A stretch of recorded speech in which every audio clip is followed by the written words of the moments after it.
Hello friends, स्वागत है आपका सोशियोलॉजी नेट अचीव में। फ्रेंड्स, हम 2019 सोशियोलॉजी के पेपर को सॉल्व कर रहे हैं।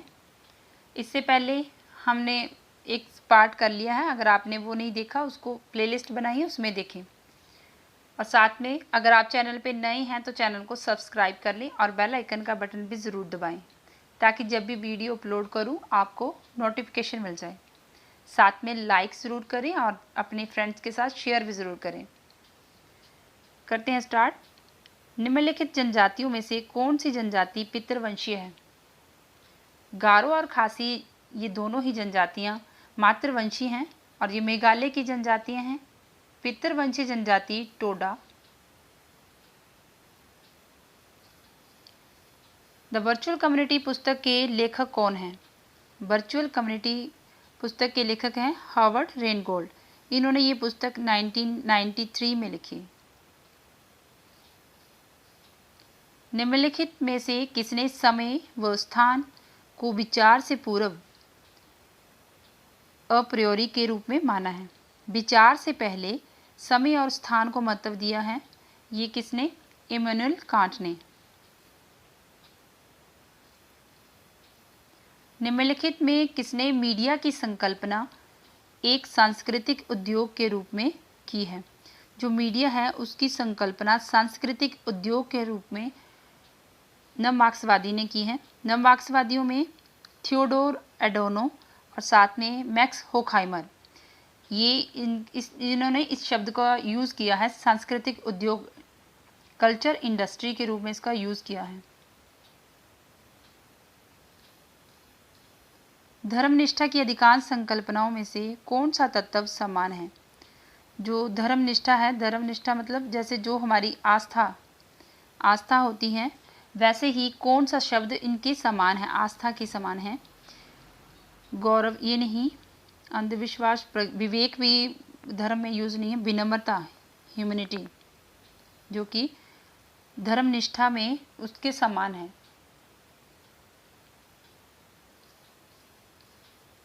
जब कोई संकेतक सिग्निफायर किसी संकल्पना अथवा अर्थ का महत्व बताता है तो वह संकेतिक सिग्निफाइड क्या कहलाता है? तो वो कहलाता है साइन। साइन की दो टाइप बताए हैं फर्डिनेंड दे सोसोर ने। जिस साइन है और इसके दो टाइप बताए हैं। एक तरफ है सिग्निफायर और दूसरी तरफ सिग्निफाइड। यहाँ सिग्निफाइड वो चीज़ है, जैसे मैंने बोला कि आम को देखते ही मतलब ये रिप्रेजेंट करता है कि ये आम है। अगर ये प्रेजेंट नहीं है तो भी इसको देख के मतलब बोलने से ही समझ आएंगे कि आम कैसा है। जब इसके बारे में बताएंगे कि आम फलों का राजा है तो वो सिग्निफायर है। ये सिग्निफायर है। तो सिग्निफायर किसके बारे में बताते हैं? सिग्निफायर और सिग्निफाइड साइन से संबंधित है। धर्म पर चर्चा करते हुए किसने नैतिक विचारों के संवर्धन पर ध्यान दिया है? धर्म पे चर्चा करते हुए जो नैतिक विचारों पे ध्यान दिया है एल.टी. हावहाउस ने।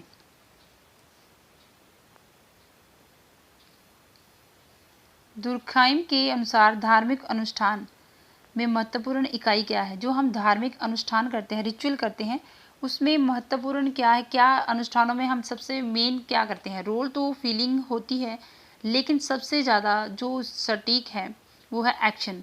रिचुअल करते समय हम एक्शन करते हैं। जो कर्म कांड कर रहे होते हैं, हवन करते हैं, पूजा कर रहे हैं, वो एक एक्शन है।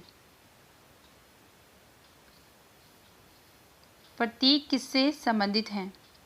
प्रतीक क्या है? सिंबल किससे संबंधित है? ये किसी संदेश, मैसेज के प्रेषण से हैं। सिंबल जैसे कि बच्चे क्लास में बहुत शोर कर रहे हैं, टीचर जब एक बार बिल्कुल शांत हो जाती, शांति से उनको देखती है तो बच्चे अपने आप समझ जाते हैं कि टीचर उनसे मतलब ये एक्सपेक्ट कर रही है कि वो शांत रहें, हम वो शोर ना करें क्लास में, और बच्चे अपने आप शांत हो जाते हैं। तो वो सिंबल जो टीचर ने भेजा और बच्चों ने उसे रिसीव किया और वो क्लास अपने आप शांत होगी, वो एक मैसेज था जो उन्होंने रिसीव किया। किसने शिक्षा को जो सामाजिक जीवन के लिए तैयार नहीं है उस पीढ़ी पर पुरानी पीढ़ी के आचरण के प्रभाव के रूप में देखा है? ये देखा है इमाइल दुर्खिम ने कि जो सामाजिक जीवन के लिए तैयार नहीं है, कौन तैयार नहीं है? छोटे बच्चे। जो छोटे बच्चे हैं, जो अभी जिनको समाज की समझ नहीं है, उनके ऊपर उनके पेरेंट्स का प्रभाव होता है, जो उस पीढ़ी के बच्चों के ऊपर, पुरानी पीढ़ी मतलब उनके पेरेंट्स का प्रभाव होता है उनके आचरण के ऊपर। ये इमाइल दुर्खिम ने देखा है। निम्नलिखित सिद्धांतों में से कौन से दो सिद्धांत सहसंबंध सिद्धांत की व्याख्या करते हैं? सहसंबंध सिद्धांत है अलायंस थ्योरी। अलायंस थ्योरी जिसमें दो सिद्धांत बताने हैं, इनमें से कौन सा है? एक पारस्परिकता रेसिप्रोसिटी का सिद्धांत है, बहिर्विवाह का नियम नहीं है, अंतर्विवाह का भी नहीं। कुटुंबकीय व्यय विचार होता है इनकेस्ट टैबूज। इनकेस्ट टैबू होता है एक तरह का आदर्श व्यवहार होता है जो हमें नहीं करना होता। जैसे एक किसी ऐसे रिश्ते में, जो ऐसे रिश्तों, जो प्राइमरी रिश्ते हैं जिनके साथ यौन संबंध नहीं बना सकते, वो इनकेस्ट टैबूज होते हैं। पारस्परिकता का सिद्धांत इसमें आदान प्रदान करते हैं। इस घर की बेटी की शादी इस घर में हुई है और इनकी बेटी की शादी इस घर में हुई है, तो मतलब अदला बदली करते हैं। और ये थ्योरी दी थी लेवी स्ट्रास ने, अलायंस थ्योरी। इसका इस तरह से हमारा आंसर ए और डी, ए डी में 4।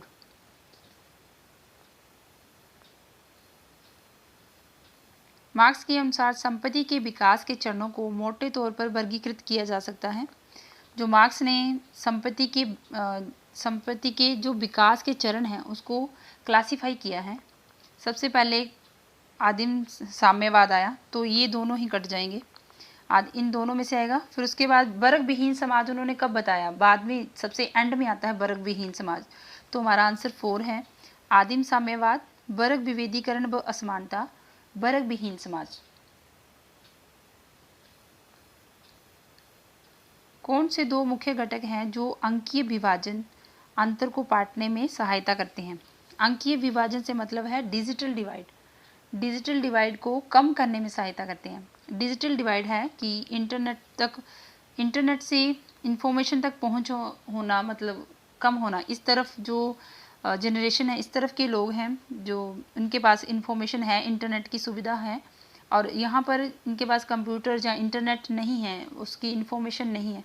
तो ये जो गैप है इसको कम करने में कौन सहायक होंगे?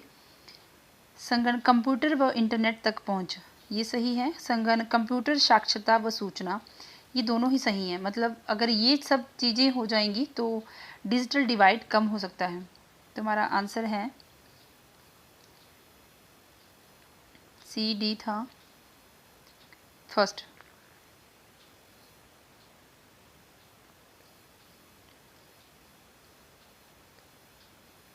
निम्नलिखित में से कौन से भौतिक संस्कृति के उदाहरण हैं? भौतिक संस्कृति होती है जिसे हम देख सकते हैं, छू सकते हैं, टेंजिबल होती है।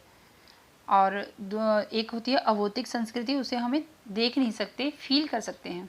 और जहाँ पे भौतिक संस्कृति का हमने एग्जाम्पल बतानी है, उदाहरण, भौतिक उत्पादन वास्तव में समाज द्वारा उत्पादित किया जाता है।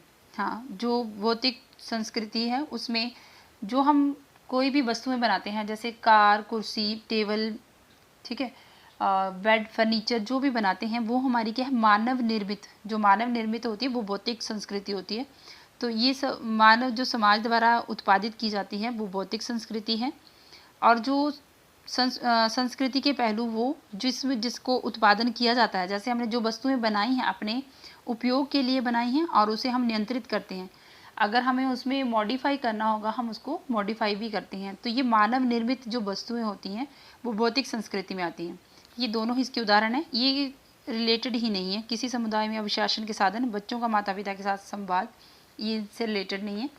ये दोनों ही A B, answer A B 4।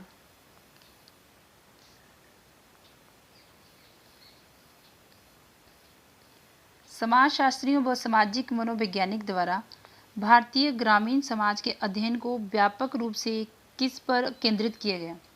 जो सोशोलॉजिस्ट और साथ में एंथ्रोपोलॉजिस्ट हैं उन्होंने भारतीय ग्रामीण समाज के अध्ययन करने के लिए किस पर ज़्यादा फोकस किया है?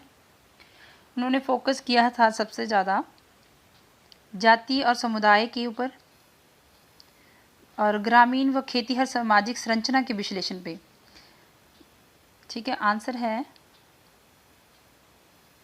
A B first.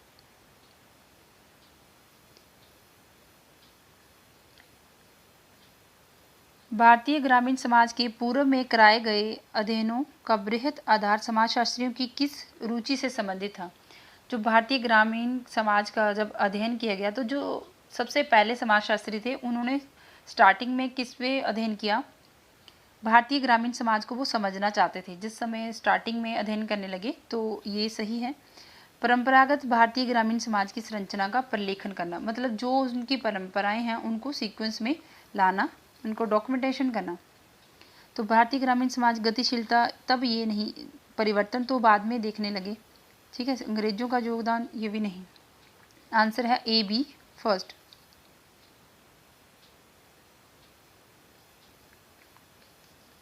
निम्नलिखित में से कौन से आंकड़ों के प्राथमिक स्रोतों के उदाहरण हैं।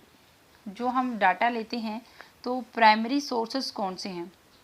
जनगणना रिपोर्टें ये सेकेंडरी सोर्स है, क्योंकि ये हम जो जनगणना का जो रिपोर्ट आई है तो वो हम किसी वेबसाइट से लेते हैं, कहीं गवर्नमेंट वेबसाइट से लेते हैं तो वो सेकेंडरी हो जाता है। डायरी भी सेकेंडरी है, वो किसी ने लिखी है उसकी ले रहे हैं तो वो सेकेंडरी है। साक्षात्कार इंटरव्यू डायरेक्ट हो रहा है तो ये भी प्राइमरी है। अवलोकन ऑब्जर्वेशन करना ये भी प्राथमिक स्रोत हैं। तो ए डी ये आंसर 4।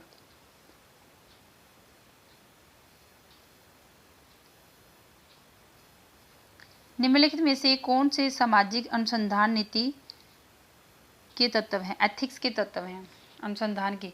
जब भी अनुसंधान करना उसके एथिक्स कौन से हैं। विचारधारा, उसमें अनुसंधान करते समय अपनी विचारधारा मिक्स करना कोई भी रोल नहीं है। सब्जेक्टिविटी नहीं होनी चाहिए, आत्मनिष्ठता नहीं होनी चाहिए। अनोनिमिटी होनी चाहिए। अनोनिमिटी है, रिसर्चर को पता नहीं होना चाहिए कि वो कौन है, मतलब उससे पर्सनली कोई अटैचमेंट नहीं होनी चाहिए। अनोनिमिटी और गोपनीयता है, पता है उसको लेकिन कॉन्फिडेंशियल रखना कि जिससे वो डाटा ले रहा है वो कौन है उसके बारे में रिसर्चर, इसमें गोपनीयता में है कि उस रिसर्चर को पता है लेकिन उसके डाटा को उसने कॉन्फिडेंशियल रखा है। और एनोनिमिटी में रिसर्चर को खुद नहीं पता कि वो किसका ले रहा है। C D answer 3। समाजशास्त्र का उद्भव मूलतः किसकी दार्शनिक अभिलाषा है। जो समाजशास्त्र की उत्पत्ति हुई वो फिलोसफर के अनुसार, मतलब जो फिलॉसफी है वो क्या है, मानवीय इतिहास की प्रगति का लेखांकन, ये भी सही है। 19वीं शताब्दी के यूरोप के जो सामाजिक संकट की व्याख्या करना, ये भी फिलोसफरों ने बताया है। आंसर है ए बी फर्स्ट।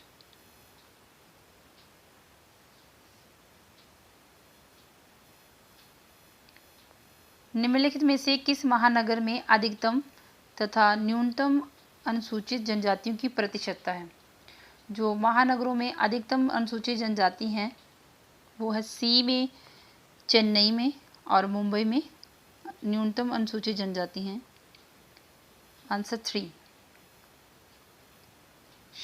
निम्नलिखित में से कौन से शहरीकरण जीवन की एक शैली व निर्धनता की संस्कृति से संबंधित है। अर्बनाइजेशन वे ऑफ लाइफ है, ये लुइस विर्थ के साथ संबंधित है सी, और ऑस्कर लेविस ने दिया है निर्धनता की संस्कृति। तो सी और ए थर्ड, आंसर 3rd।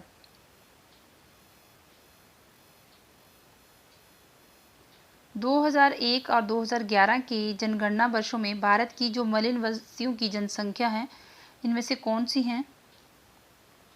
ये हैं बी और सी, 42.6 मिलियन और 68.0 मिलियन। निम्नलिखित में से कौन दो राइट टू सिटी व मलिन बस्तियों के अध्ययन के साथ संबंधित हैं। राइट टू सिटी संबंधित हैं एच हेनरी लेफेब्री, ये राइट टू सिटी से संबंधित हैं, और आर न्यूविर्थ संबंधित हैं मलिन बस्तियों से। ठीक है, तो आंसर है B C second. Friends, thanks and do like and subscribe my channel.